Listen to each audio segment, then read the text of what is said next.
this is called a fairy. Let me get my. This is called a fairy star.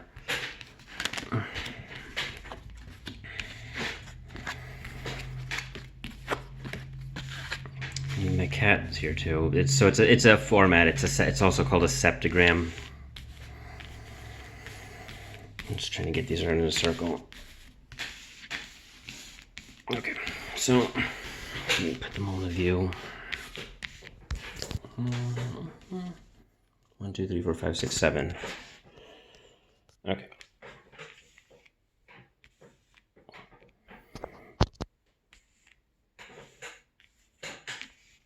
So imagine if you had like a pencil or something, you'd be able to draw a star in between these 7 cards. It's also called a septagram, and they represent different things. The north represents material stuff, stuff relating to material objects. The body, the south or bottom is your intentions for the future or goals. East or thoughts. Information. The west is what is the west? Emotions. So so we start with emotions. No, let's start with. I'm trying to make the most sense out of this. Let's start at the bottom with intentions. That seems to make the most sense logically. So at the bottom we have crystal magic. So this card is a fairy, obviously. This card, it represents. See, oh, there's a caption here. This light is so bright. 1 second.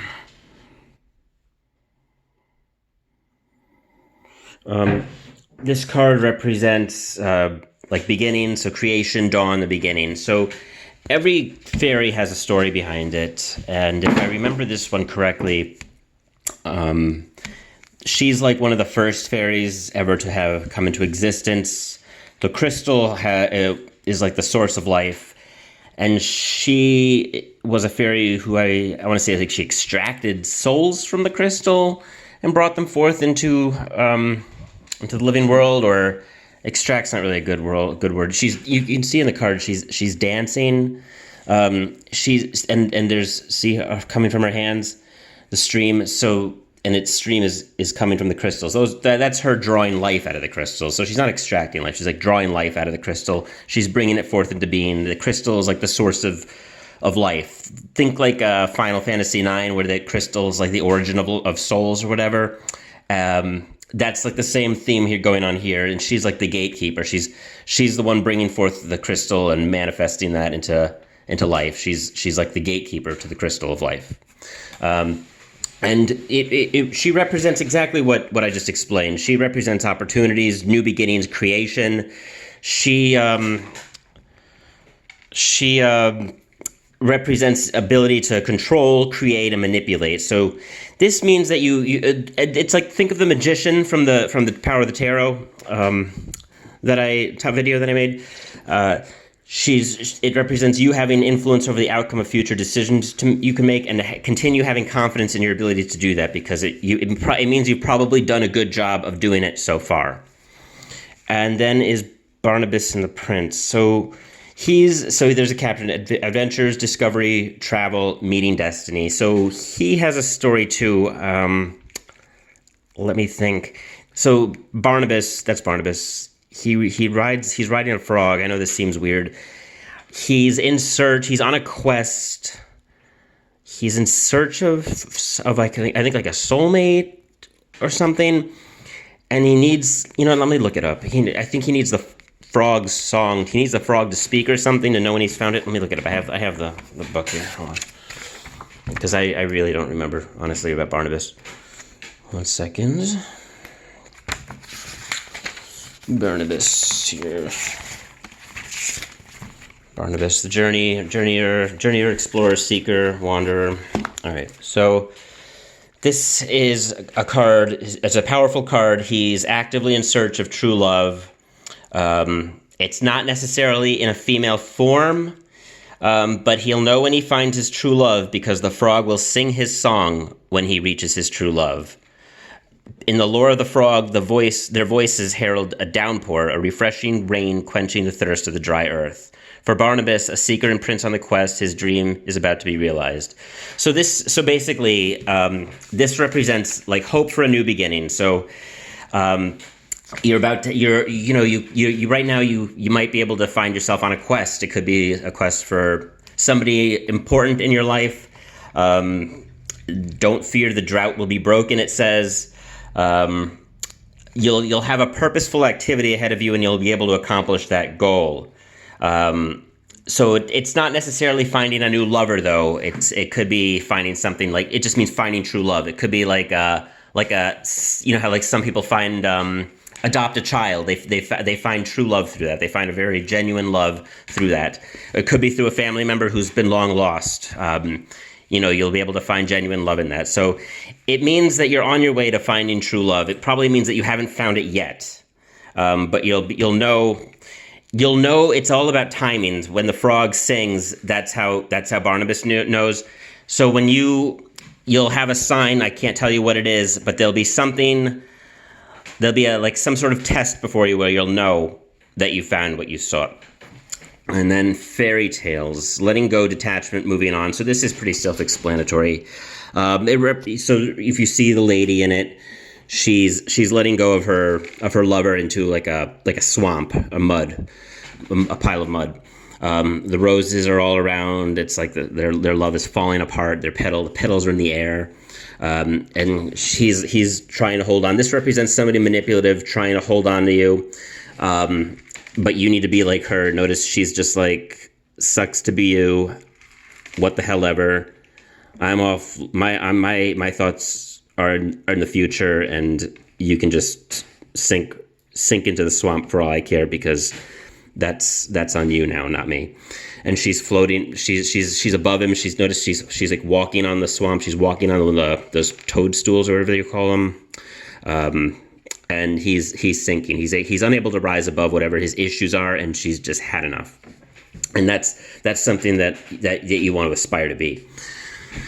Once was innocent. Knowledge means change. So this is pretty self-explanatory. Also, it means it usually means like you've lost your innocence. So you might have found out something. Knowledge means change. You might have found out like a truth that was hurtful, but it benefited you.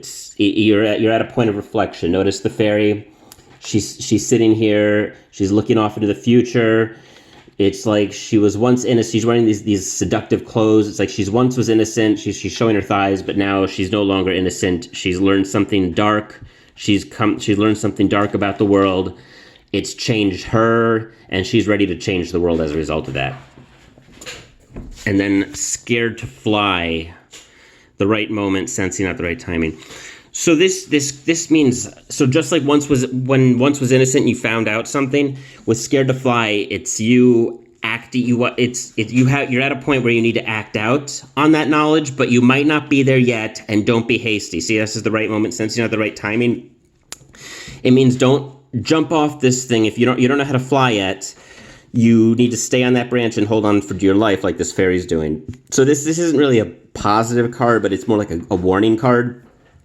You might not be as ready as you are to break off things suddenly in a relationship. It might mean you have to kind of do it slowly. You could be in danger if you do it too quickly. It might not be. It doesn't have to be like a relationship of lovers, though. It could be a family relationship. It could be like how like when a gay son is about to come out to his parents, it's not always a good idea to do it until he reaches a certain age, because they could actually be at risk of getting disowned, or having some kind of violence done to them by like a bunch of people at school who hate gay people. They need to find the right time and do it strategically. So that's what this is. It means whatever you have planned, do it strategically. Wait till you're ready, and be careful when you do it. That's what that is. And then the riddle fisher, divination, seeking out and finding answers. So this means you just found out stuff. You need to keep looking. You need to keep fishing for more answers to these riddles. That's what this means. Notice the fairy. She's taking her key. She's fishing for more riddles. She wants more answers. keep staying curious. There might be things going on that you don't know about that you need to find out about. And you have to be like the riddle fisher and keep looking and keep fishing.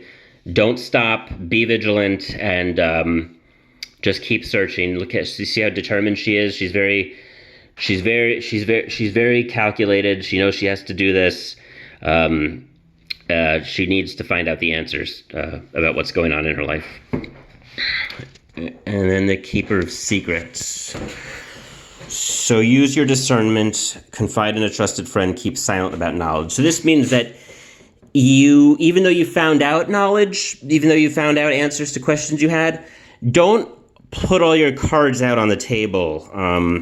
Don't reveal everything that you plan or that you know. Like, if you were to find out, like, say, for example, you had a friend and you found out that they were like, I don't know, that they did something really bad, that you feel their family should know about. It doesn't mean you need to go ahead and do that. It means you need to keep this knowledge to yourself, because you might actually be doing them more harm than good by blabbing.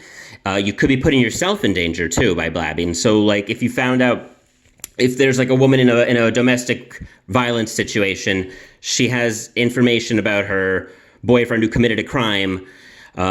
It might not be brilliant to go to the police right away. It might be smarter to wait, because she could be in danger. So keep your secrets, be discerning. It could be secrets about yourself too, though. Like, it could be something you've done something to get out of a bad situation. You don't need to tell the person that you've done that yet, because it could go badly for you. I mean, if you look at her, she's very cagey. She's very she's holding on to herself. Her hands are red. Looks like she might have blood on her hands. She might have killed somebody, but it's not time to turn herself in. She might have had to do that. She might have had to kill somebody in order to protect herself. And she would be ruining her own life if she were to just confess to that. So she's got to be careful. She's got to be discerning. And that's what that is. So when I look at this whole star, it looks like it's a very kind of like, it looks like a warning to be discerning and to be careful. I mean, it's starting with it's starting with having control over things, and moving on to seeking things, then letting go of things, and then finding out knowledge and then what to do with it, not acting on it, but keep looking for more knowledge, keeping the knowledge to yourself. This star is all about knowledge, and what to do with it, guarding it. It's not, it's a little different from your last reading in that the other ones seem to give you like the go ahead to move on with things. This might say it's time to take a pause and wait a little while, or just to do things slowly and with sound judgment.